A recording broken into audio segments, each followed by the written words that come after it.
If We Weren't Heroes. A Miraculous Ladybug Fanfiction written and narrated by Mira Rose. Artwork by Koru-kun on Pixiv and Twitter. I will link them in the description box. Go check them out, go give them a follow, give them lots of love. Very wonderful art. Now then, if you're new to this channel, hi there, I'm Mira. I write and narrate Miraculous Ladybug Fanfiction in an audiobook format. So if you want to sit back, relax, or even get some cleaning done while you listen, go for it. If you prefer to mute me and just read it yourself, totally understand. And if you like the idea of having fanfiction read to you, subscribe to this channel for more content. Now then, don't forget to give this video a thumbs up and leave a comment to support the YouTube algorithm. If you don't know what to comment, put a new timeline. Please enjoy If We Weren't Heroes. Marinette Dupang Chang as Ladybug, standing in front of Shadow Moth. This wasn't the plan. It wasn't supposed to be like this. Gabriel Agreste was Hawkmoth. Cat Noir was Adrien Agreste. And now her partner was out of commission, staring at his mother in a museum display case as his father rambled about new timelines. This is how it ends? Faintly, like she was doing dishes while he spoke in another room, she heard Shadow Moth say it didn't have to be like this. He could create a timeline where they would never be burdened with the miraculous, and he would make sure they still knew each other. They would still be in each other's lives. And she closed her eyes. She could see it. Adrien, with a supporting and whole family, laughing on the couch as he made some terrible pun that sent her father into tears while they waited for the oven to preheat. He was right.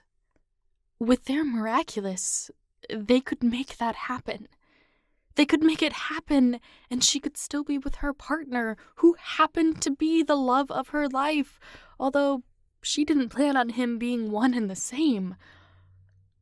She hated to admit it, but it was a good idea. But Ladybug would never do it on Shadow Moth's terms. She would do it herself. Cat. Her partner didn't respond as she took his palm in hers, still staring, resigned to the scene in front of him. Cat. She tried again, running her hand over his ring, then tearing up as he didn't fight her sliding it off his finger. And with a flash of light, Adrien Agreste started crying too, hollow and without sound. If they weren't heroes, he'd never have to go through this. She could fix this. She would fix this. Even if it wasn't the right way out of this mess, she wouldn't let Cat Noir live with this. Not him. Not her partner. As much as a surprise as it was finding out he was the love of her life, she'd do this for him even if he wasn't the classmate she'd fallen for. Ladybug put on the Cat Noir ring, knowing what came next. Orchestrating the future of their past. Orchestrating it all. Marinette sat up with a jolt, a piece of paper stuck to her cheek. Again? She'd fallen asleep at her desk again? At least Adrien wasn't here. He'd find some way to make a terrible pun out of it, which she would, of course, laugh at the cost of her pride because he was Adrien and she loved him, bad jokes and all. Marinette, she heard her mother call. Adrien's here. Coming? she yelled back, rubbing her cheek to get rid of the crease her notebook left. Did they have plans? Marinette scuttled downstairs, surprised he wasn't in the kitchen or living room. He's in the bakery with your father, her mother said, not looking up from her Sudoku book. Oh, thanks. Chances were her dad hyperfixated on something new and was in the middle of telling her almost boyfriend all about it, or vice versa. Vice versa on the telling, that is, not on the almost boyfriend. Oof, that would hurt, wouldn't it? So many levels. Adrien? Marinette walked through the prep kitchen and to the front of the bakery, surprised to see Gabriel Agreste and his wife, Emily, with a bag just about overflowing with baked goods as people stared through the window front. Nothing like a hot celebrity couple to bring attention to your family's bakery, right? I'll send a car at 8, Gabriel said, looking between his son and her father. You're staying? Marinette chimed in, heart fluttering. Would tonight be the night she told him? Alia had a bet going, and although she hated to admit it, Marinette worried that all the bets would expire before she got up the nerve to confess. But he was here, wasn't he? In the bakery? Presumably to spend time with her? Then again, his parents just bought something, so probably not. But then again, he was going to spend a few hours, so maybe he just might feel the same way as she did and wanted to spend every moment possible together. That could be it, right? Right. Yeah, totally not wishful thinking. Hey, Adrien said, giving her a half wave as she all but melted into a grin. Hey. Marinette wiggled her fingers as his parents left, and she now had a new fear that they hated her already. Great. Oops.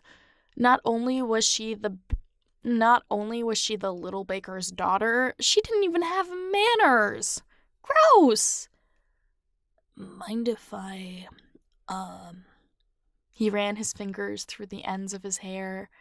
He might not have a drop of Greek blood, but he looked like a god in fluorescent lighting. Remember how I helped out the other day when there was that rush? Mind if I do that again with you? I mean, with your dad. I mean, if you're working. Not that I can't work without you, obviously, but, I mean, if you're here and I'm here, then maybe we could... The bell rang as a woman dressed in blue and white spandex walked in and looked around, her eyes settling on hers before she sighed. Was she wearing cosplay? May I help you?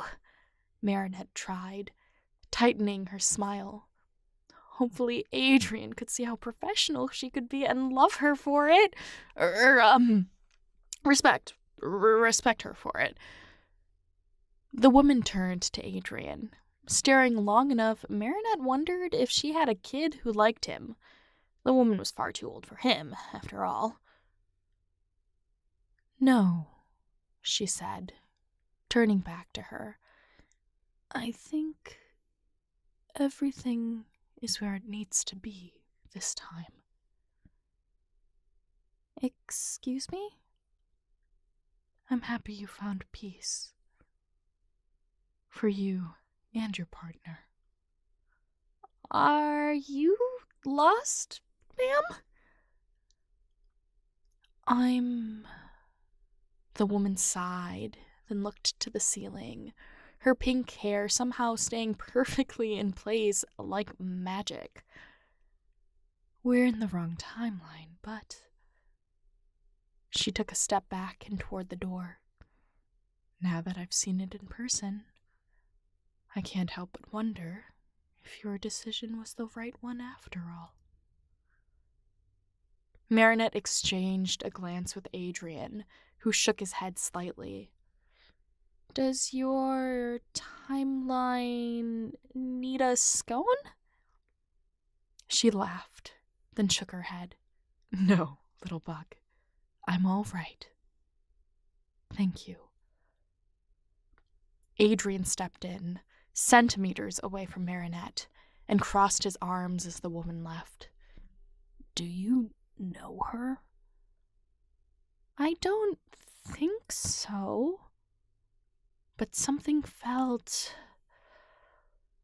Marinette couldn't pinpoint the feeling. You sure? She called you little bug. Shaking her head, Marinette sighed and turned to him, taking a step back, startled when his face suddenly became all too close to hers, even though he hadn't moved. What's in the bag? She hadn't noticed it when she first came in. He grinned, all notion of the situation gone from his face. I got us something. Us? She swallowed. Yeah. Come on, let's go upstairs. I want you to see. Completely forgetting that he'd first asked to work the bakery, Marinette followed him upstairs to the living room, heart beating with anticipation. It wasn't a ring, right? Of course not. Not a ring. They weren't even dating, and who'd be crazy enough to ask out a person with a ring? Then again, it didn't mean anything. She shouldn't read into it. He got them something. It didn't mean he was about to ask her out or anything crazy like that. Right? So? Marinette eyed the bag, then eyed what Adrien wore. The scarf she made for his birthday. How had that not been the first thing she noticed? She'd been too anxious to sign her name at the bottom of the card, and Adrien noticed her staring. She forced herself to look him in the eye, but he just laughed. Thanks for this, by the way. He tugged on the blue scarf. I thought it was from my dad, but when we were having dinner the other day and my mom mentioned something, he denied it. It turns out it was from you after all. Sorry, I must have lost the note that came with it, or something. Oh, don't raise your hand to tuck your hair behind your ear, Marinette, or study the drip of paint that didn't dry smoothly on the wall. Be cool. Be normal. Thanks for, gifting the like I made. I mean, like you a gift I made. I mean, I like you. Oh, great. The gift. I like that you like the gift. Adrien laughed, then sat on the couch opening the bag and pulling out cat ears? Do you remember that bet I lost with Nino? Digging through her memories, Marinette could vaguely recall a conversation between him and Nino, but they were backstage on a photo shoot, and really, she was paying way more attention to the girl touching up his makeup as they chatted. What do you think? He put the headband on, triangle ears pointing upward. Am I cute? She blinked as he tilted his head to the side and batted his eyelashes dramatically. This boy... She was too young to have heart problems, right? Or was she? Could you be genetically coded to have a heart attack when your romantic interest is too cute for this world? Perfect. I can tell you like it already. I've got something from you, too. He looked up from the bag with a slight grin. Mewtwo. Nice. Closing her eyes so she wouldn't roll them, Marinette dared herself to sit next to him on the couch. Just sitting like they normally did.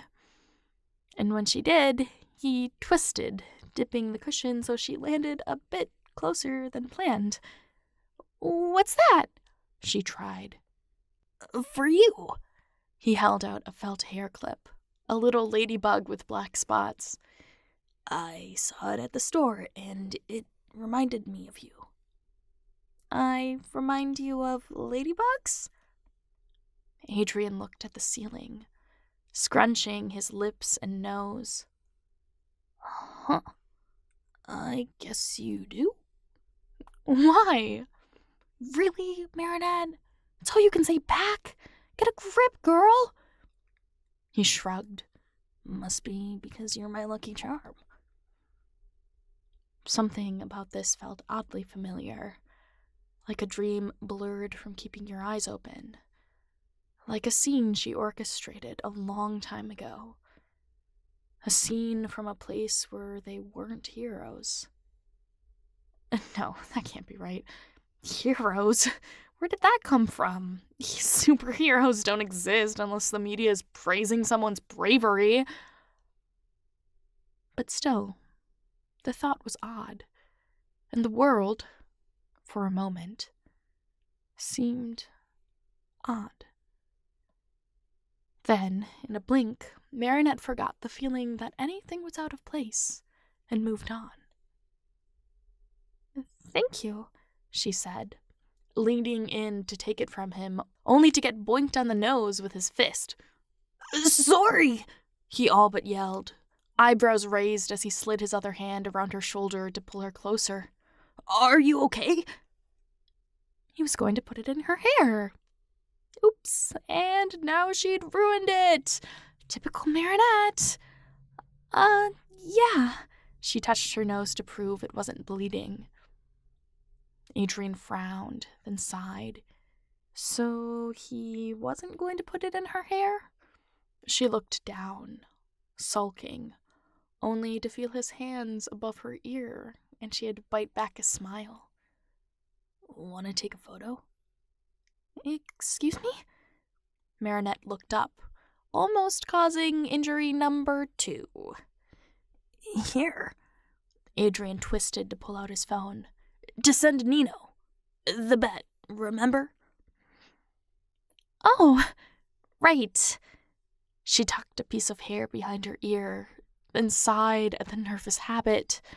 So much for keeping that mannerism in check.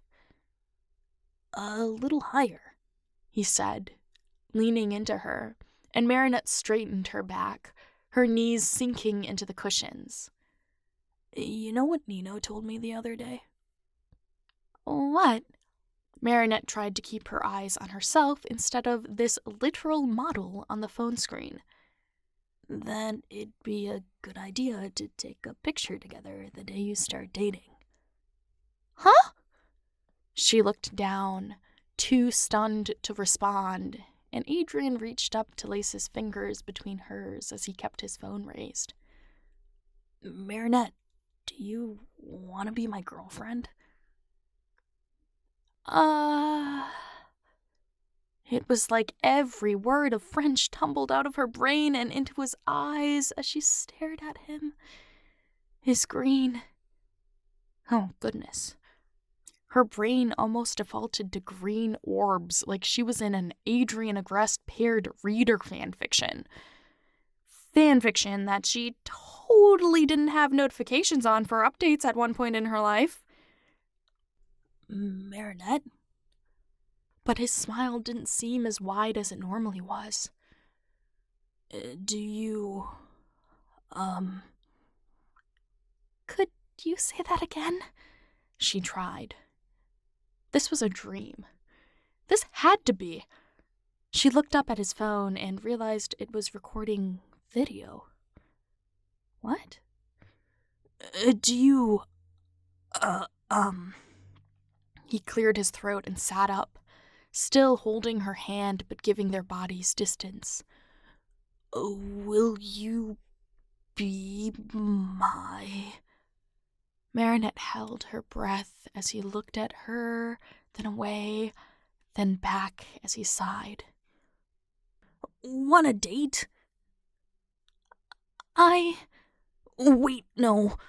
He dropped his hand holding his phone into his lap and sighed again. That's not... I thought I'd be better at this. Better at... How could she lighten the mood? It was clearly her fault this wasn't going well. Asking a girl out while wearing cat ears? He blinked, then touched his head, rubbing his fingers against the faux fur. Oh, right. Yeah, clearly I rehearsed that detail a million little times before coming over. Oh, obviously. There's just such a natural look on you. They laughed, and she realized this sparkly little feeling in her chest was new, but familiar. Like she had a partner to love who returned her his heart. No, that wasn't right. But somehow a part of her world that felt off these last few months came together. This must be the feeling of requited feelings. Yeah, she hadn't had that before, had she? But then why did it feel nostalgic? Why did Adrien always feel like a piece of her she hadn't ever lost? Do you like yours? Adrien asked, nodding to the hair clip with his chin. She'd reached up to touch it subconsciously, then realized she hadn't answered his question. She'd never considered herself to be a smooth talker, but something small and strong overtook her, like a persona you'd keep if you found yourself with a mask and no one knew your name. Yeah, I mean, it's a present from my boyfriend, so... Their eyes met for a second before they both turned away, grinning.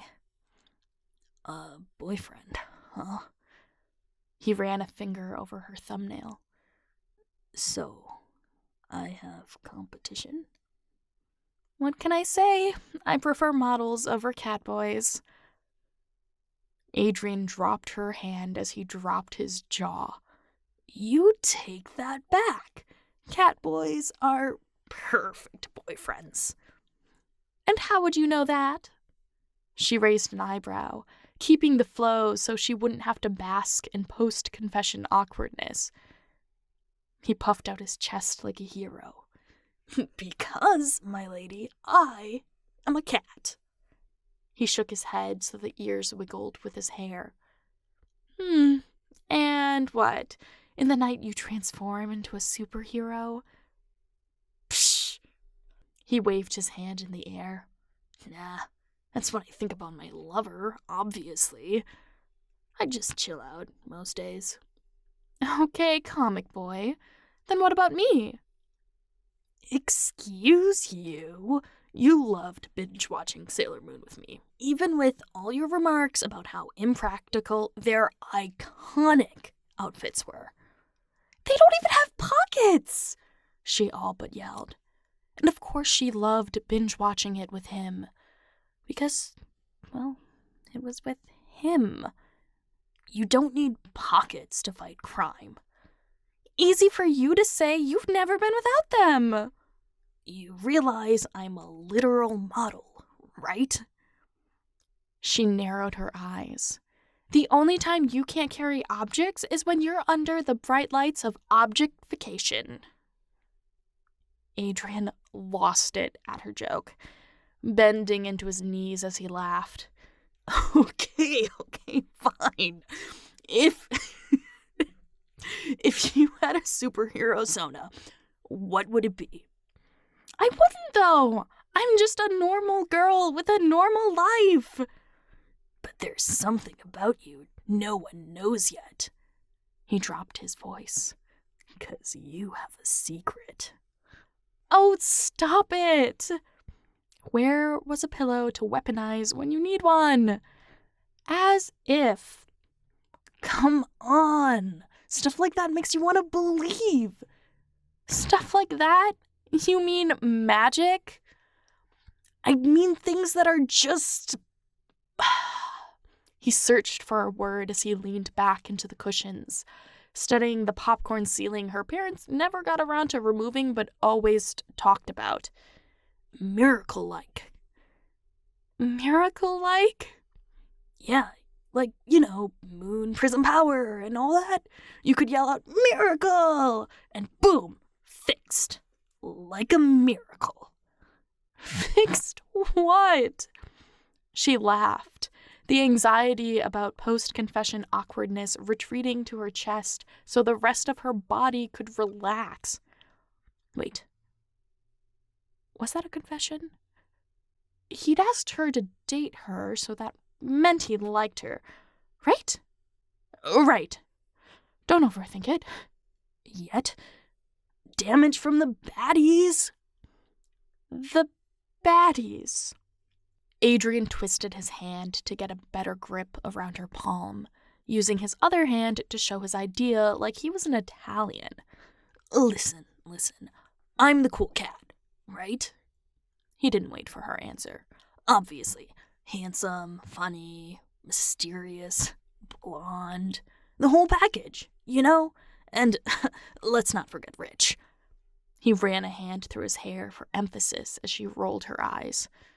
Thankfully, Adrien only mentioned his bank account for comedic effect. Okay, fine, and? And, well, obviously I'd need you to be happy. I'd need a partner. No use in vigilante life if you don't have a cute partner, right? I mean, a partner in crime, so... So we're the bad guys? What? No, just because I'm a black cat doesn't mean I'm cursed, although... That'd make you a ladybird. Good luck to balance it, you know? Marinette touched the hair clip. You planned this all out, didn't you? My lady, you are so skeptical. Adrien shook his head. Listen, just stick with me, okay? I would yeet around the city to get rid of the villain of the week, and you'd shout, "Miracle!" and repair it. Right, that's my job, cleaning up your messes. And looking pretty. He winked, and Marinette invented a way to roll her eyes and melt at the same time. You've got quite the imagination, you know that? Anyway, that's what it'd be like if we were heroes. Right. Marinette shook her head and took a breath. How'd we get on this subject anyway? I think you made fun of me for asking you out with cat ears. Oh, right. Is that all? Adrien looked away, but still held her hand. Cute. You'd almost think he was the awkward one in this relationship, wouldn't you? I mean, I called the guy wearing cat ears my boyfriend, so I think he can think I said yes. Yes? Adrien sighed into a smile as he looked back at her, and Marinette realized his shoulders slumped with it. He'd been anxious this whole time? Yeah. Her cheeks burned, and Marinette couldn't tell if it was from the situation or her near-permanent grin. Yes. Cool. He nodded, and Marinette tried to not think about kissing. This is when you kiss someone, right? But what if she went in for a kiss, and it was horrible and wet, and made Adrien realize the girl he liked was just a facade, and the real Marinette can't measure up, and he was staring at her. Well, if she were in that aggressed-peered reader fanfiction, the author would probably use the word gazing or something. But anyway, he was looking at her and had made her flustered, and, well, it felt like something she'd have dreamed up, coming into fruition like destiny, messy and perfect all at once, like the kind of reward you'd get after a grueling season of saving a city on a magical girl show. But this wasn't a magical girl show. This was her life. And as Adrien leaned in, the sparkle in her heart glittered. Marinette didn't need to be a hero to get her happy ending. Thank you so much for listening. That was If We Weren't Heroes, a Miraculous Ladybug fanfiction written and narrated by Mira Rose. The artwork in the story was by Koru, Bonus points if you leave a comment for the YouTube algorithm so that this video can be promoted on YouTube. If you don't know what to comment, put a magical girl show. Thank you so much for listening. I'll catch you in the next one. Bye!